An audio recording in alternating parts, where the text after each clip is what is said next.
حضرت سیدنا عمر فاروق رضی اللہ عنہ صحابہ اکٹھے ہو کے گئے، کہنے لگے عمر حضور کے زمانے میں بظاہر غربت رہی، جناب صدیق اکبر کے زمانے میں غربت، اب تو بڑی ریل پیل ہے، بحرین سے لاکھوں کا مال آتا ہے،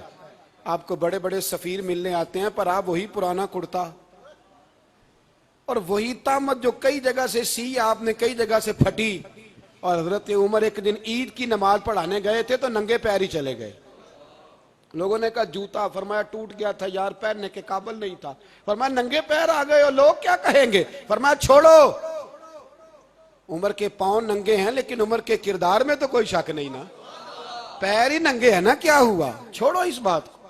کوئی پیار نہیں دنیا داری سے، دولت سے کوئی چکر ہی نہیں۔ حضرت سیدنا عمر فاروق رضی اللہ تعالیٰ عنہ کو صحابہ نے کٹھے ہو کے کہا، یہ ہے امت کے بیدار ہونے کے طریقے جو عرض کر رہا ہوں، کہا جناب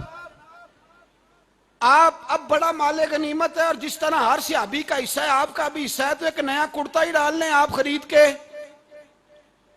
اب جب مشورہ ہو گیا صحابہ میں تو کہنے لگے عمر سے بات کون کرے گا، نیا کرتا پہننے کی عمر سے بات، کس کو برا لگتا ہے جی نیا کرتا، کون بات کرے گا، تو حضرت سیدنا علی المرتضیٰ کا انتخاب ہوا، کہنے لگے مولا علی کی بڑی عزت کرتے ہیں، ان سے بڑا پیار کرتے ہیں، ان سے بات کرتے ہیں۔ تو حضرت علی کو بلایا گیا، عرض کی حضور مہربانی فرمائیں، حضرت عمر سے کہے نئے کرتے کے لیے، آپ فرمانے لگے عمر میری بڑی قدر کرتا ہے، بڑی بات سنتا ہے، پر یہ والا کام نہیں میں عمر سے کہہ سکتا، یہ کسی اور سے کہو۔ تو کہنے لگے آپ رہنمائی کر دیں، کس کو کہیں، تو جناب علی المرتضیٰ فرمانے لگے اگر حضرت عائشہ صدیقہ سے کہو گے تو عمر فوراً مان جائے گا، وہ مومنوں کی ماں ہیں۔ صحابہ حضرت عائشہ کے پاس، اماں جی عمر کو بلائیں،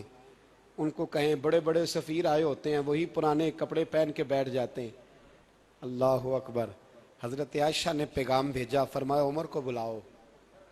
عمر فاروق دوڑے ہوئے آئے، پردے کے پیچھے حضرت عائشہ کے پاس گھٹنوں کے بل، اماں جی دیر تو نہیں کر آیا میں آنے میں، حکم ہو، حضور کے گھر سے پیغام آیا، بڑے بڑے سفیروں کو چھوڑ کے بھاگے۔ حضرت عائشہ صدیقہ کہنے لگی عمر دیکھو جائز پیسے ہوں تو اسلام اچھے لباس سے منع نہیں کرتا،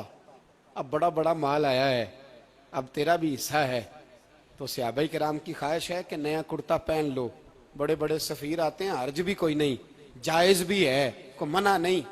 حضرت عمر نے گردن جھکا، جی اماں جی، جی اماں جی، جی اماں جی۔ حضرت عائشہ کہتی ہیں بات ختم ہوئی، عمر نے گردن اٹھائی تو عمر کی داڑھی آنسوؤں سے بھری ہوئی، کہتی ہے مجھے کہنے لگے اماں جی میں تو صرف مسجد میں دیکھا کرتا تھا، آپ تو مصطفیٰ کو دن رات دیکھتی تھیں، جس طرح کے کرتے آمنہ کے لال نے پہنے ہیں مجھے بھی پہنا دو، میں تیار ہوں، میں پہن لوں گا، میں تیار ہوں، پر جس طرح کے میرے نبی نے پہنے۔ حضرت عائشہ کہتی ہے میں پھوٹ کے روئی، میرا پلو آنسوؤں سے بھر گیا، فرماتی ہیں میں عمر کی بات سنتی گئی تو میرا پلو آنسوؤں سے، میں نے کہا عمر تو جا تو ٹھیک ہے، فرماتی ہے عمر فاروق سلام کر کے اٹھے، امیر المومنین چلے گئے، اس کونے میں صحابہ چھپے ہوئے تھے وہ آئے، کہا اماں جی کیا بات ہوئی، تو میں پھر رو پڑی، میں نے کہا کیا بتاؤں، تمہیں پرانے کرتے نظر آتے ہیں، اسے محمد عربی کے جلوے نظر آتے ہیں۔